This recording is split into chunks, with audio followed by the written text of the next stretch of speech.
micrófono se oye? Bueno, lo dirán. Ahora le darán ellos paso. Hola, buenas tardes. Bienvenidos a todos. Comenzamos ya la última conferencia de la tarde, conferencia Indra, titulada De la vigilancia aérea a la vigilancia aeroespacial, cuyo ponente va a ser don Francisco Jiménez, director de Sistemas de Defensa Aeroespacial y Bases Aéreas.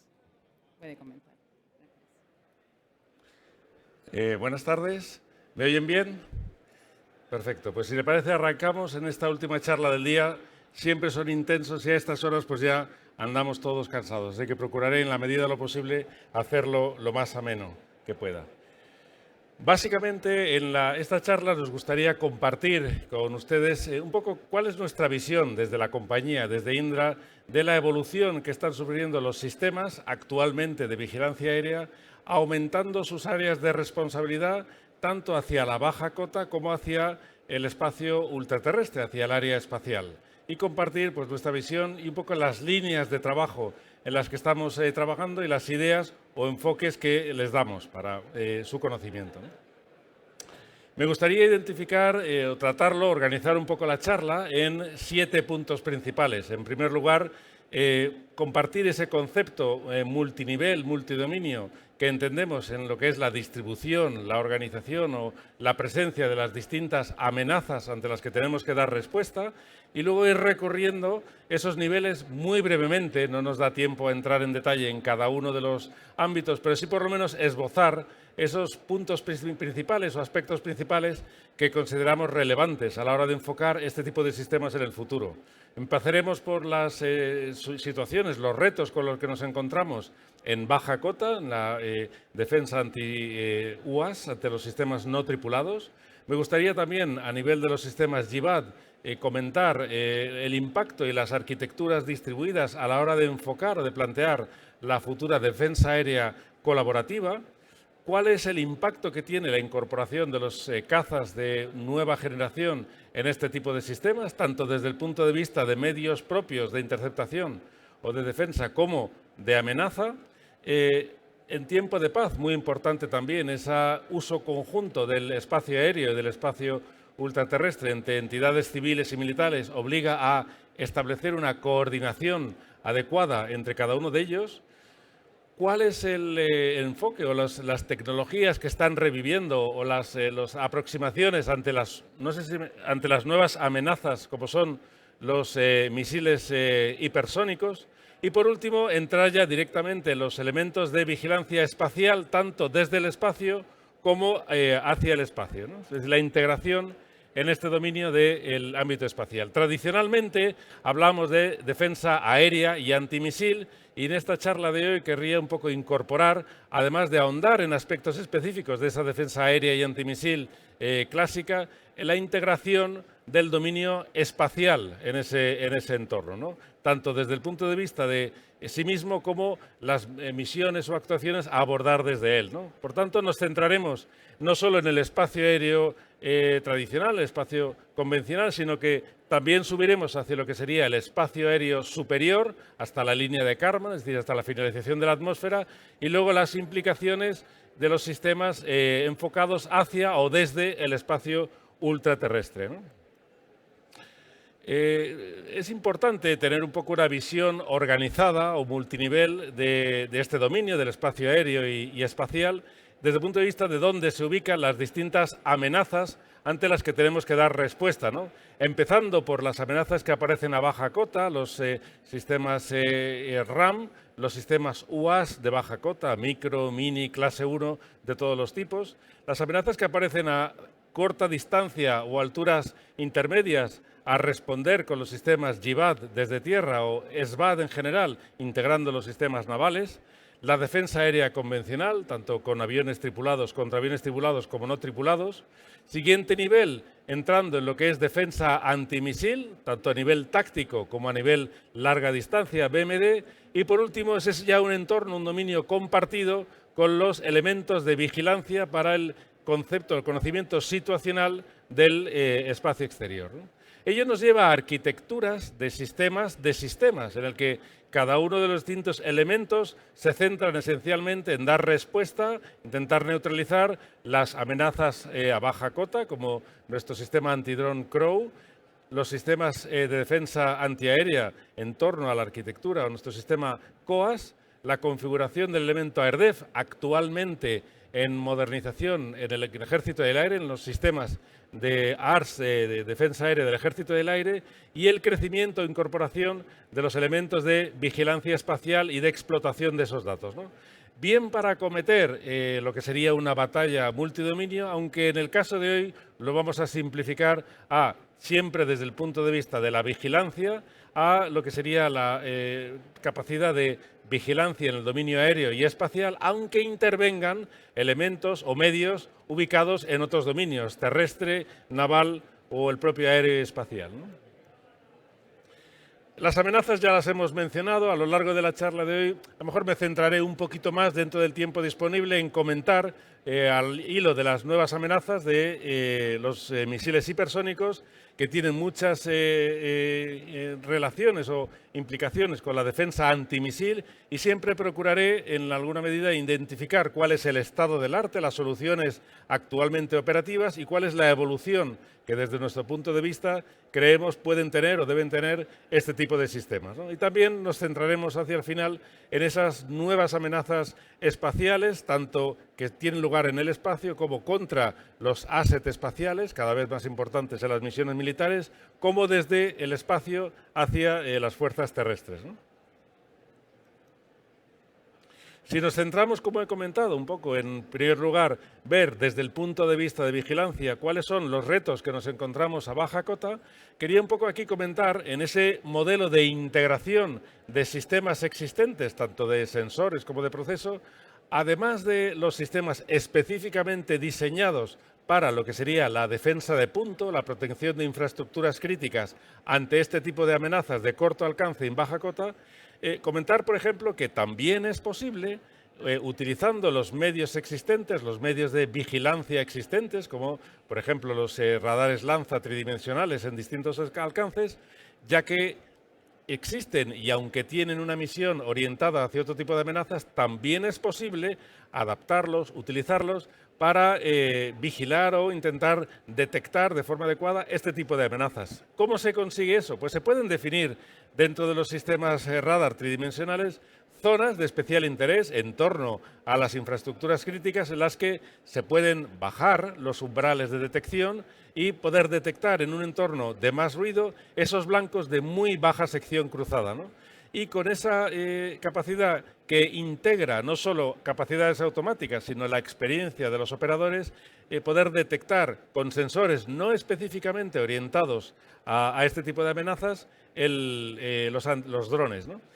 El entorno operativo en el que se manejan este tipo de amenazas pues difiere mucho si los estamos vigilando, los estamos detectando contra el espacio abierto o en muy baja cota con situaciones de clúter de fondo, clúter de tierra, ¿no? Ahí vemos para UAVs de sección cruzada muy pequeña, 0.01 tipo mini o small, dentro de las clase 1, las prestaciones que es posible alcanzar con sensores en principio orientados a otro tipo de niveles, a vigilancia aérea o TBMD, pero que también pueden utilizarse para abordar en cierta medida, completar la vigilancia dando una alerta temprana del orden de decenas de kilómetros o de unos pocos kilómetros antes de activar o entrar en juego los sistemas específicamente diseñados para este tipo de amenazas, ¿no?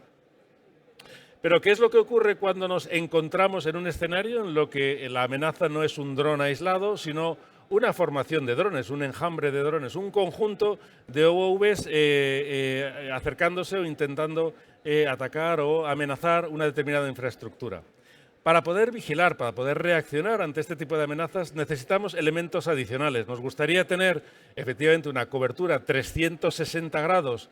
simultánea y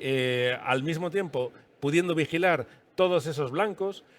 poderlos iluminar de forma continua y sin perderlos, porque son blancos de muy baja sección cruzada, muy difíciles de detectar, que maniobran de forma muy violenta en muchas ocasiones y tener algún tipo de sensores o configuración de vigilancia que nos permita no perder ninguno de esos blancos en esos entornos tan complejos. Y ir incluso un paso más allá, no solo detectar su cinética, su movimiento, su posición, sino una caracterización de los mismos para poder identificarlos o al menos clasificarlos y abordar la respuesta adecuada, ¿no?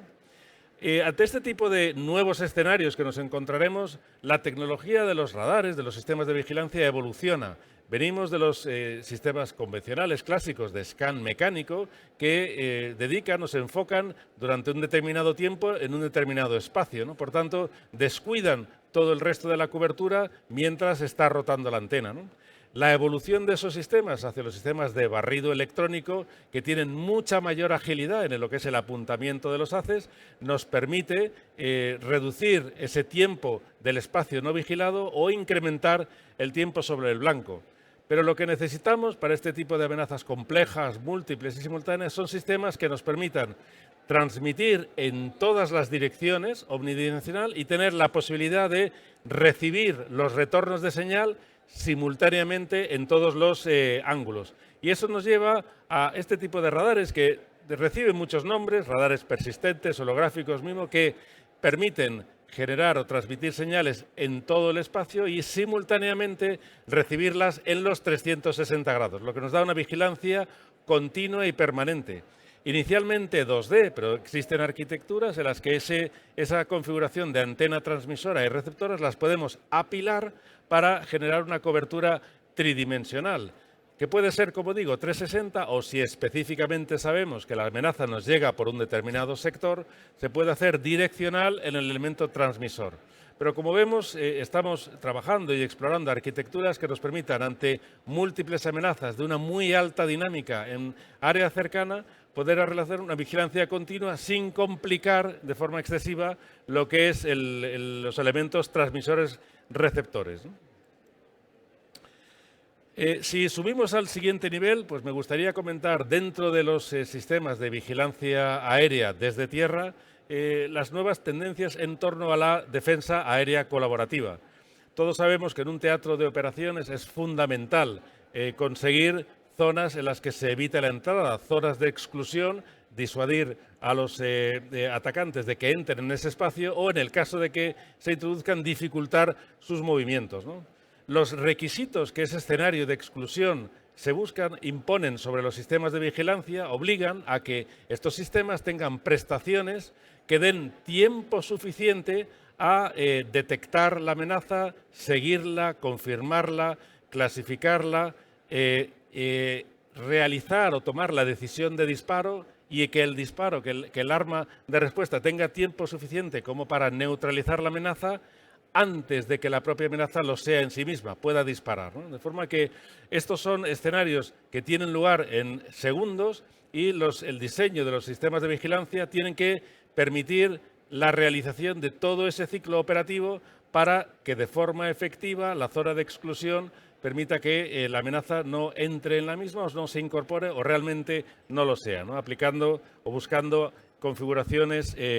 para abatir o de neutralizar antes de disparar, ¿no? Y esa configuración, evidentemente, la queremos abordar no solo para defensa de puntos, sino expandirla lo más posible en lo que es el teatro de operaciones, a nivel local, puntual, de zona, nacional o incluso supranacional. Y eso nos lleva, en este tipo de sistemas, a arquitecturas distribuidas. Estamos hablando de que la futura generación de los sistemas GIBAD, y esa es la línea en la que estamos trabajando con nuestro COAS, y ya se le ha propuesto el concepto a nuestro Ministerio de Defensa, es en el que los sistemas, los sensores, tanto radar como optrónicos, la imagen cada vez va a ser mucho más importante en lo que son los elementos de procesado, clasificación de las amenazas, esa configuración de sensores pueda ser interconectable en red, puedan proveer un servicio de vigilancia personalizado a cada una de las entidades que lo demandan para conocer la situación aérea local en las cotas de interés, ¿no?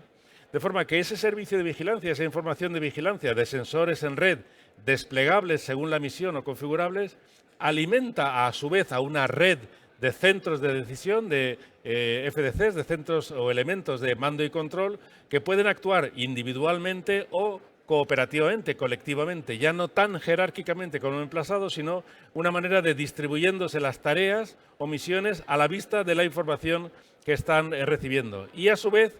coordinar la activación de los medios de respuesta adecuados, sean de muy corto, medio o largo alcance, tanto hard kill como soft kill, a la hora de neutralizar estas amenazas, ¿no? Ello nos lleva también a no solo tener los medios distribuidos bajo nuestro control, sino que esta arquitectura es fácilmente extrapolable, o se está trabajando en que se pueda extrapolar en sensores ubicados en determinadas plataformas, navales o terrestres, puedan ser comandados o manejados remotamente desde el centro director de tiros y activar, ¿por qué no?, armas ubicadas en esa plataforma o en otras plataformas. Es una arquitectura que abre muchas posibilidades a la hora de redefinir tanto la vigilancia como la toma de decisiones de neutralización, ¿no?, tanto en un entorno mono como multiplataforma, ¿no?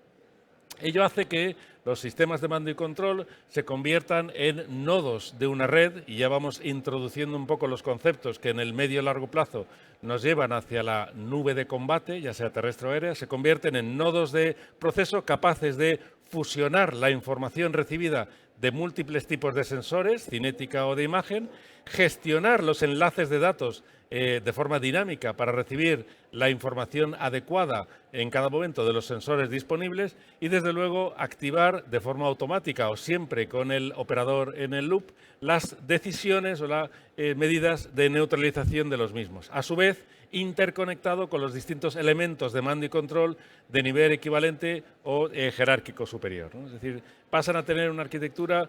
más orientada a red, distribuida en red, que centralizada, ¿no?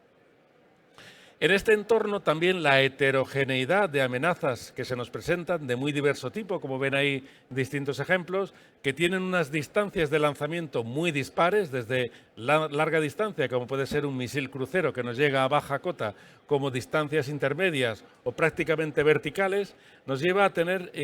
nuevas tecnologías de vigilancia que sean capaces de gestionar simultáneamente todo este tipo de amenazas tan dispares, ¿no?, y que todas pueden presentarse de forma simultánea, ¿no?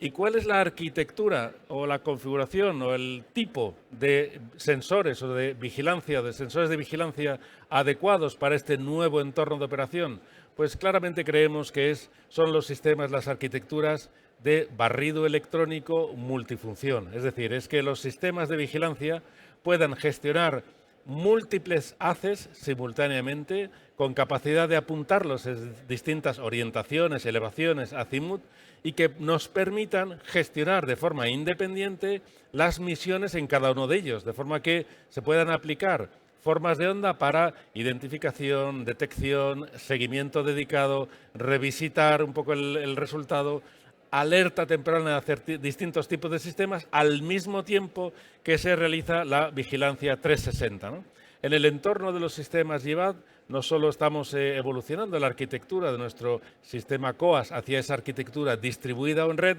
sino que también la sustitución que planteamos de los sensores futuros actuales convencionales es por este tipo de sensores a esa multifunción que incorporan múltiples ventajas y que conservan la capacidad de operar de forma rotatoria, o cuando la amenaza se centra en un determinado sector, poder priorizar ese sector y abordar la detección, identificación o seguimiento priorizado en ese ámbito específico, ¿no?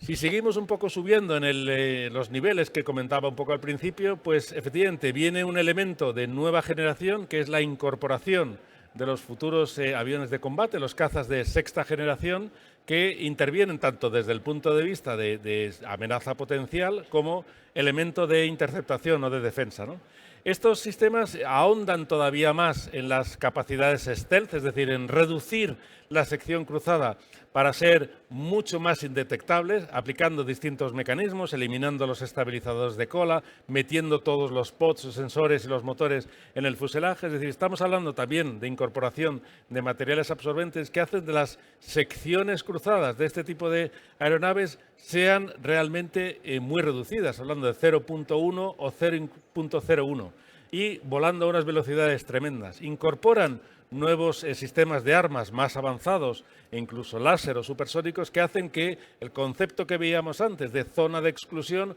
nos obligue a sistemas de vigilancia con una capacidad de detección más efectiva, más temprana y más lejana, ¿no? Y luego son muy sofisticados en el sentido de que sus arquitecturas son abiertas y pueden incluso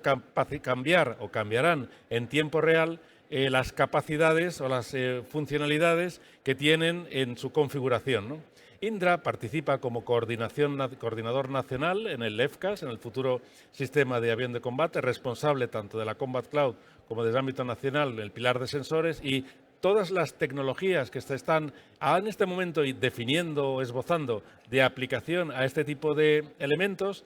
tendrán también su impacto, su aplicación en los elementos en tierra o con los que han de colaborar en el distinto tipo de misiones de vigilancia aérea, ¿no? La arquitectura actual completa de los sistemas de vigilancia aérea está esencialmente organizada en torno a enlaces de datos tácticos. La interoperabilidad es un elemento esencial a la hora de integrar no solo sensores propios, sino sistemas de armas u otros centros civiles, militares, de información meteorológica de otros países, y se realiza actualmente a través de multitud de enlaces de datos tácticos, Link 11, Link 11 Bravo, Link 16, Link 22 y RIAP, que interconectan esencialmente punto a punto o en red todos los elementos, todos los tipos de plataformas que conforman o que ayudan a esa generación de la RAP. También permiten la incorporación de los nuevos elementos de mando y control y vigilancia en el ámbito espacial, como ven aquí abajo a la derecha, tanto desde el punto de vista de protección como militar, y también, desde luego, permiten el crecimiento hacia los sistemas de mando y control en bases aéreas, tanto para planificación de vuelos, planificación de misiones, como para la gestión de la logística o de los medios de respuesta aérea, ¿no? Esa es, a día de hoy, la configuración operativa, funcional y, desde luego, muy relevante de los sistemas. Pero la incorporación de los cazas de sexta generación nos lleva hacia arquitecturas que en los próximos años, y no es algo en el corto plazo, nos llevan hacia lo que es la nube de combate. Y muy brevemente me gustaría al menos enfatizar los 2 o 3 puntos que para mí son fundamentales tener claramente identificados aquí. Estamos hablando de que se evolucionará de arquitecturas basadas en enlaces de datos tácticos a arquitecturas de conexión en red. Conexión en la que los nodos que forman esa red son plataformas aéreas, sistemas de mando y control terrestres, plataformas navales, nodos de diverso tipo que entre sí están interconectados por elementos, medios de comunicación novedosos para intercambiar datos de forma relevante. La información no está en cada una de las plataformas, sino está en la nube, está en la red a disposición de los suscriptores que lo demanden. Estamos evolucionando desde el punto de vista de tecnologías, de arquitecturas cliente-servidor a arquitecturas publicador de servicios y suscriptor, ¿no? Ese nodo de elementos que conforman esa nube no solo comparten los datos o el conocimiento relevante, también comparten recursos computacionales, es decir, son nodos de proceso en los que de forma transparente al usuario pueden soportar que las distintas aplicaciones que conforman el sistema de vigilancia corran, como hasta ahora, centralizadas en el elemento de mando y control terrestre, pero pueden perfectamente correr también en una configuración modular en los distintos nodos disponibles en la configuración de la nube de combate en ese momento, ¿no? Nube que se puede reconfigurar dinámicamente en función de los elementos desplegados, de la evolución del acometimiento o de los intereses de la misión, ¿no? Y un elemento muy importante que nunca hay que olvidar en este tipo de sistemas es que estamos hablando de sistemas que han de operar en un entorno contestado. La resiliencia, la importancia de que los sistemas de comunicaciones no están ahí siempre, no todos los nodos están interconectados, no la nube está disponible como en un entorno civil o como en una cloud convencional, sino que está sufriendo ataques, sufriendo amenazas, interferencias, ciberataques, y nos obliga a pensar que este tipo de elementos, para que realmente puedan aportar esa habilitación para este tipo de capacidades, tienen que ser muy resistentes a esas continuas amenazas que lo que buscan es precisamente inhabilitar esa red. Red que permitirá el combate colaborativo entre las plataformas aéreas y la interacción con los elementos terrestres, elemento que, por ejemplo, se está dando también, se está estudiando en profundidad en el programa FCAS nacional para ver no solo la implicación de las plataformas aéreas, sino la evolución de los sistemas terrestres para explotarlas, pero también permitirán ese combate multidominio cuando esos nodos de la red no solo sean plataformas aéreas o del entorno aéreo, sino también navales, terrestres o legacy incluso, y permitan abordar esa batalla multidominio que es su objetivo final, ¿no? Es decir, estamos hablando de una revolución en la arquitectura de los sistemas que nosotros creemos que ha de abordarse de forma progresiva e incremental, porque tenemos sistemas actualmente operativos, tanto en España como en Europa, basados en una arquitectura perfectamente, y hay que evolucionar hacia estos de una forma que tenga sensata y sentido, ¿no? Desde el punto de vista de tecnologías disruptivas que aparecen aquí, pues son múltiples, ¿no? Estamos hablando de elementos de hiperconectividad, gestión de procesos de datos de Big Data, de grandes volúmenes de información, necesidad de compactar capacidad de proceso en elementos discretos y puntuales, el elemento de ciberseguridad para realmente habilitar que esa red sea una red y no al final trabaje en aislado, y las capacidades o los elementos de inteligencia artificial para, en la medida de lo posible, de forma automática, dar soporte al operador, al soporte al que toma las decisiones, en el análisis de esa información mucho más variada, ¿no? En el entorno de la vigilancia aérea, la aplicación de técnicas de inteligencia artificial o de machine learning pues se puede aplicar, se puede realizar en muchos ámbitos. Por poner un par de ejemplos, uno que menciono aquí es los sistemas que de forma basado en redes neuronales nos permiten identificar los UAVs en un entorno de clúster muy complejo. Como habíamos comentado antes, los sensores pueden detectar este tipo de amenazas, pero también sufren el clúster, el ruido, y detectar esos patrones se puede hacer por integración visual, pero también podemos entrenar sistemas para que automáticamente lo realicen. Otro ámbito de aplicación que no menciono aquí es las nuevas tendencias de la logística, lo que es el mantenimiento predictivo. Podemos entrenar también sistemas para que monitoricen una serie de señales de los sensores y, a la vista de determinados patrones, teniendo la información de que cuando se dan esos valores en el corto plazo pueden aparecer determinados tipos de problemas o fallas, entrenarlos para que cuando estén conectados a la operación normal, la información, las señales que detectan, puedan levantar alarmas anticipando situaciones de posible fallo o al menos degradación de prestaciones, ¿no? O sea, los ámbitos de aplicación son múltiples y variados y hay que ir abordándolos de manera que aporten valor, aporten beneficio a los sistemas que ya existen, ¿no? Un incremento de la disponibilidad operativa o procesar, por ejemplo, información que ahora, por los tiempos de respuesta que se necesitan, son prácticamente inabordables por el humano, ¿no? En este entorno de vigilancia, también este tipo de nuevas plataformas de nueva generación o nuevos sensores incorporan fuentes de información adicionales a lo que son los radares convencionales, sean del tipo que sean, y son los sistemas de inteligencia electrónica. A la hora de detectar o caracterizar las amenazas aéreas, es posible también, y estamos trabajando en la integración de los sistemas de mando y control aéreo con los sistemas de guerra electrónica, que caracterizan todas las emisiones que están ocurriendo en el espectro electromagnético, tanto en la banda radar como en la banda de comunicaciones. Y se pueden establecer sinergias o integraciones. El sistema de mando y control puede aportar información de la situación aérea para que los sistemas de mando y control de guerra electrónica seleccionen qué elementos han de interferir, o incluso puede designarse los elementos a interferir. Y en el otro sentido, los sistemas de guerra electrónica pueden aportar información de cómo va el estado de acometimiento, cómo va la efectividad de esas interferencias, o pueden aportar nuevos emisores detectados electrónicamente que a lo mejor los radares no han sido capaces de detectar, incorporarlos a la situación aérea o enriquecer la información de los blancos de la situación aérea con información de sus emisores, uso de inteligencia electrónica. De forma que en este entorno las posibilidades que nos ofrecen las nuevas plataformas y los nuevos sensores de enriquecer la información con información de señales, de inteligencia, de SM, de lint, pues desde luego abre, creo yo, un ámbito de actividad muy amplio y prometedor en el futuro, ¿no?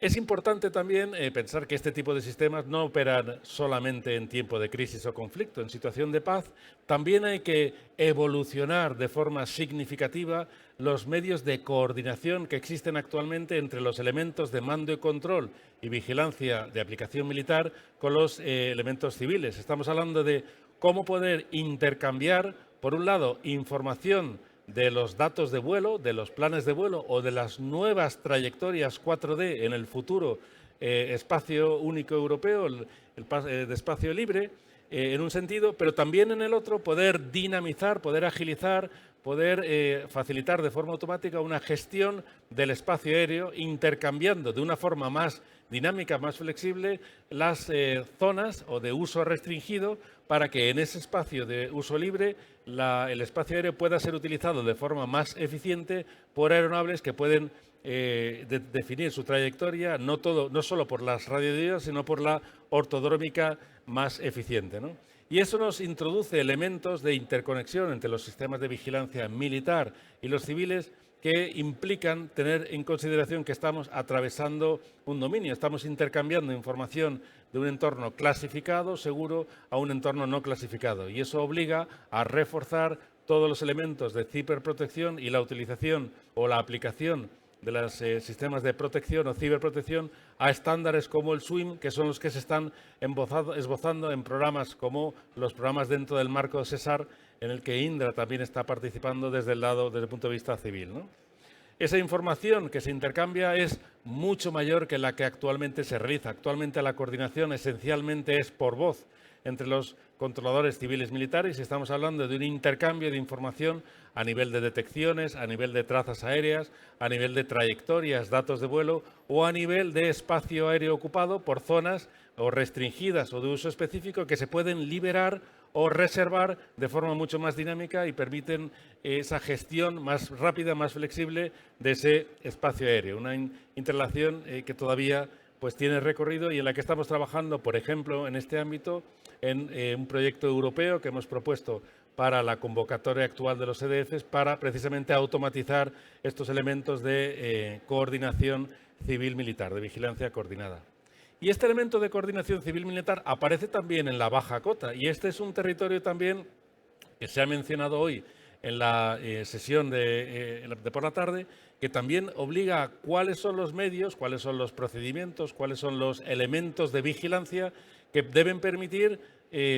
habilitar la gestión del U-Space, es decir, la gestión del tráfico de aeronaves o de UAS no tripulados, por su lado, integrados con las aeronaves tripuladas, y ese es el reto al que se enfrentan, en el caso de España, en aire, o al que se enfrentan los sistemas de vigilancia militar, como son los de nivel de ejecución o planeamiento, para permitir la vigilancia, control y gestión de la soberanía de los UAS o elementos que se desvían de ese comportamiento cooperativo o especificado, ¿no? Esa coordinación con el entorno UAS no solo aparece en el ámbito terrestre, desde luego hay que extrapolarlo al entorno marítimo y la integración con los sistemas de combate, en entorno urbano para también la interconexión, cooperación con los elementos de cuerpos y fuerzas de seguridad del Estado y, por supuesto, en los ámbitos de vigilancia baja cota, GIBAD, para en las arquitecturas que hemos visto antes de sistemas GIBAD, integrar o unificar o al menos coordinar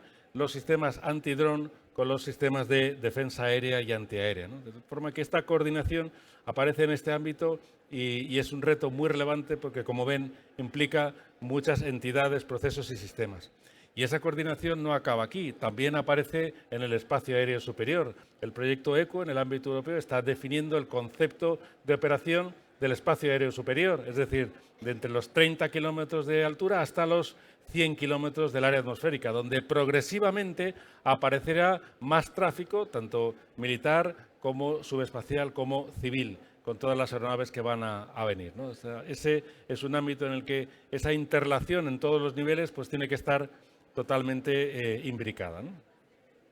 Hay un tipo de amenaza muy relevante y que empieza a ser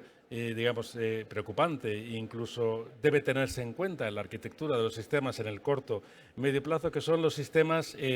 o los misiles hipersónicos. Actualmente los sistemas de vigilancia aérea aérea y espacial tiene las capacidades para detectar de forma temprana, bien por sensores tridimensionales como los radares Lanza o bien complementados cuando incorporen los modos de operación correspondientes, sistemas específicos de vigilancia espacial, una detección temprana en las fases iniciales de vuelo de los misiles balísticos, tácticos o incluso de largo alcance, si incorporamos sensores como el S-3T, permiten extrapolar toda esa trayectoria y generar una estimación tanto del punto de origen como de impacto, como del punto al que han de apuntar o acometerse los distintos medios de respuesta o de interceptación, a través de los elementos de mando que en prioridad reciben la información de los datos generados por esos sensores y toman o envían la información a los elementos de decisión. Como vemos, es un tipo de amenaza compleja, pero para la que existe ya mecanismos o medios de actuar, incluso con alerta temprana desde el espacio con los sistemas infrarrojos tipo SBIRS, ¿no? Pero ¿qué es lo que ocurre con las nuevas amenazas hipersónicas? Que, como bien saben, pues son esencialmente de dos tipos. Vienen motorizadas, son misiles crucero, misiles equipados con motores que permiten vuelos a Mach 5 o velocidades superiores, o los planeadores, es decir, plataformas también que utilizando la aerodinámica pueden volar a estas velocidades y maniobrar. Son trayectorias, son amenazas que no vuelan como los misiles balísticos saliendo al espacio exoatmosférico, sino que tienen trayectorias dentro de la atmósfera a muy alta velocidad e imponen requisitos o necesidades muy fuertes a la hora de ser detectados en baja cota. Y desde tierra hay muchas dificultades para detectarlos con tiempo suficiente para poder reaccionar dadas las velocidades que llevan, ¿no?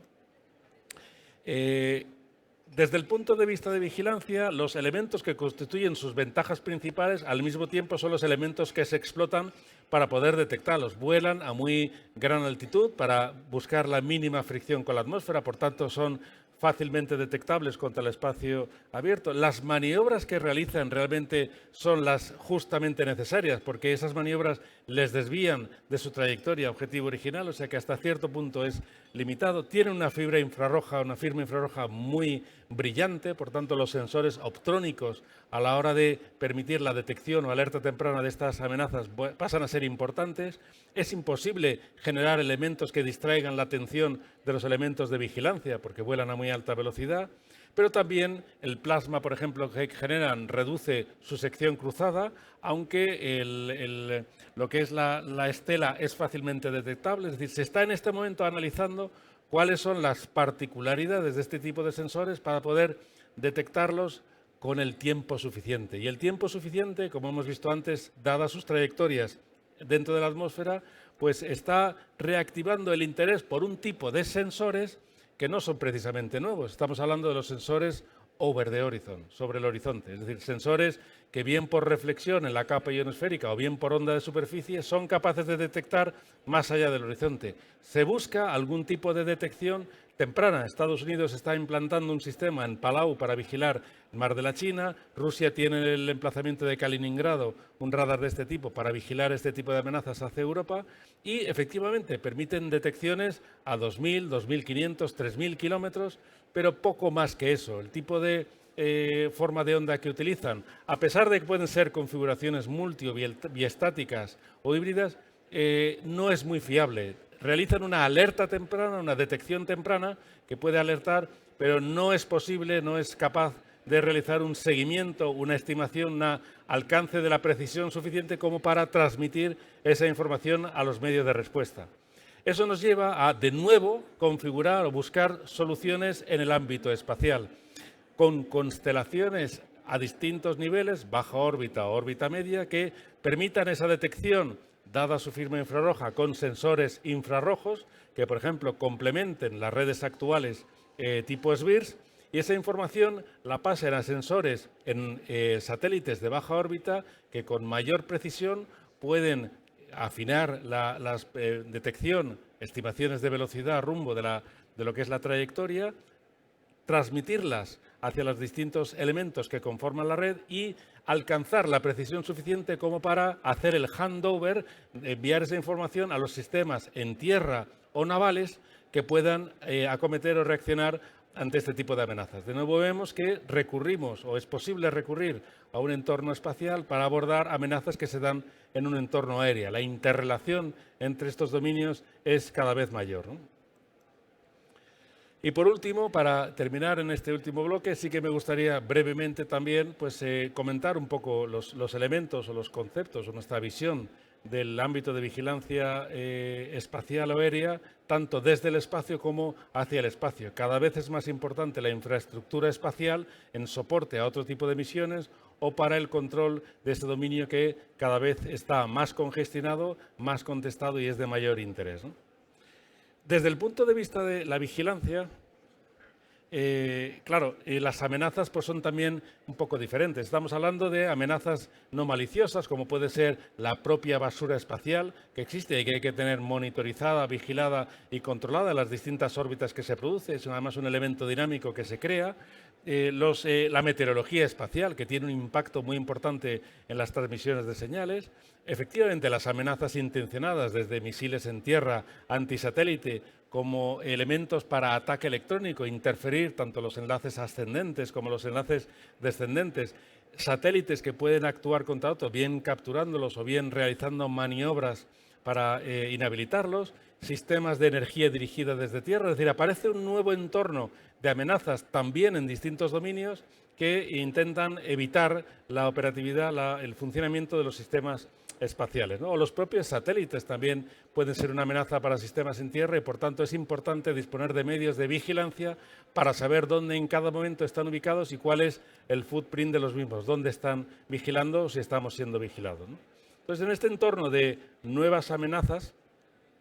pues efectivamente debemos de alguna manera incorporar nuevas capacidades de vigilancia y, ¿por qué no?, empezar con la infraestructura de sensores de vigilancia que ya se tiene. Luego veremos opciones específicamente diseñadas a tal fin, pero ¿por qué no? En sistemas como los radares Lanza de largo alcance o LTR-25, dada su naturaleza y configuración digital con beamforming, pueden perfectamente incorporar modos de funcionamiento y, de hecho, tenemos ya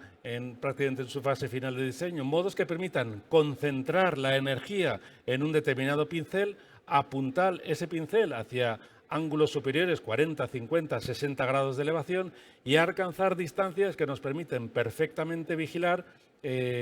satélites en baja órbita. Estamos hablando de alcances posibles para las secciones cruzadas de este tipo de satélites de más de 1000 kilómetros, ¿no?, para sensores que están ubicados en tierra. Si esa configuración, ese elemento de vigilancia se aplica en sensores distribuidos en el territorio nacional o en el territorio europeo a nivel mundial, se puede disponer de una infraestructura de vigilancia para los nuevos satélites o constelaciones en baja órbita, reaprovechando los medios de vigilancia que ya se tienen, ¿no? Por supuesto, hay sensores y se están abordando desarrollos y están en operación sistemas específicamente diseñados para esta vigilancia espacial, como el radar S3T, actualmente operativo en la base aérea de Morón por parte del Ejército del Aire y del Espacio, implementado y desarrollado por Indra y actualmente en su fase inicial de implantación. Estamos hablando de sistemas radar de nueva generación, ya aplicando tecnología GaN, por supuesto, de barrido electrónico y multifunción, que tienen un roadmap de evolución, de crecimiento, para incorporar no solo escala, no solo nuevos elementos transmisores y ampliación del elemento receptor para ampliar tanto el field of regard, tanto la cobertura como el alcance de detección, y estamos hablando de objetivos a más de 2000 kilómetros para secciones cruzadas menores de 0,1 metro cuadrados, sino no solo en términos de escala, sino en términos de funcionalidades. ¿Por qué no incorporar, y eso se está analizando y evaluando, modos de operación que permitan utilizar este tipo de sensores para defensa antimisil, para vigilancia antisatélite, detección de maniobras o caracterización, inteligencia de señal, viendo en las bandas en las que opera las comunicaciones transmitidas. Por tanto, aquí también hay un recorrido para, en el ámbito de la vigilancia, integrar capacidades que actúen en los dos dominios simultáneamente, ¿no? Desde el punto de vista de explotación de datos, pues toda esta información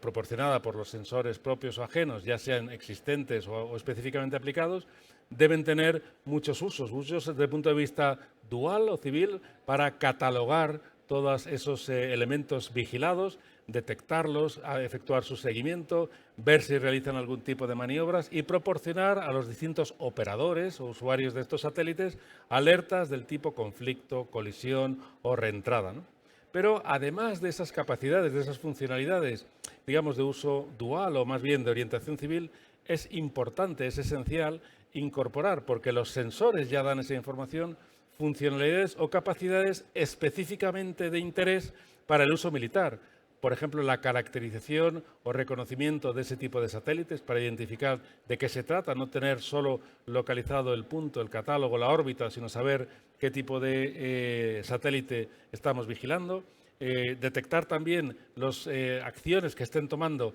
determinados satélites o elementos para denegar nuestras capacidades espaciales, detectar los sobrevuelos de determinados satélites sobre el territorio o el teatro de operaciones de interés y que sean de otros países, anticipar o detectar esas maniobras a fin de evaluar potenciales amenazas cuando un determinado satélite está saliendo de su órbita y aproximándose a assets de otro tipo, evaluar esas amenazas o también incorporar análisis de degradación de señal. Es decir, en los nuevos sensores y los nuevos centros de vigilancia espacial, como es el COBE, integrados con el sistema de vigilancia aérea y espacial, pueden incorporar, y es factible incorporar, nuevas capacidades, no solo, como he comentado antes, de interés dual, sino también específicamente militar, ¿no?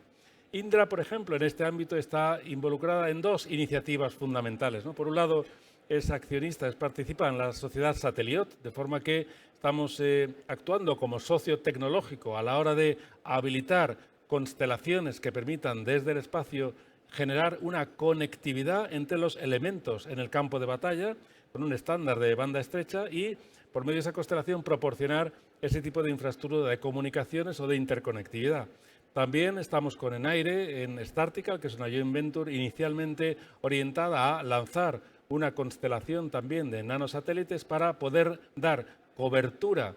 cooperativa y comunicaciones en todas aquellas áreas donde actualmente no hay cobertura por los medios de navegación convencional. Pero este concepto, a la hora de aplicar ADS-B como elemento de vigilancia de datos o comunicaciones VHF, pues es perfectamente extrapolable a implementar configuraciones que soporten redes Link 16 o comunicaciones seguras o sensores de vigilancia en este tipo de plataformas de baja órbita. Y creemos que este tipo de elementos de constelaciones de vigilancia espacial pueden aportar mucho, tanto para la propia vigilancia y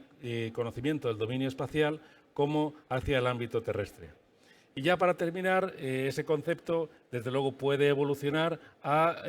constelaciones en el que no solo la información se intercambie entre los distintos satélites con un nivel de transporte, de intercambio de información de datos, sino que también incorpore elementos de distinto tipo, sensores infrarrojos, sensores radar o de otra naturaleza que permitan completar esa información de la situación aérea y espacial y implantar enlaces de datos de la forma adecuada para interconexión con los sistemas legacy, con los sistemas de mando y control, que bajen a tierra toda esa información, ya sea de nuevas amenazas o de elementos de difícil vigilancia con sensores o plataformas convencionales. De forma que este elemento pues, también permite integrar los dos dominios y estamos hablando de sistemas en los que actualmente se está trabajando en su concepto, las primeras pruebas de lanzamiento de los primeros satélites, pero que desde luego va a ser un elemento fundamental en la arquitectura de los futuros sistemas, ¿no? Y por mi parte, nada más. Si hay alguna pregunta, algún interés, sería un placer intentar darle respuesta y terminar dentro del plazo que tenemos, que es 5 minutos. Muchas gracias.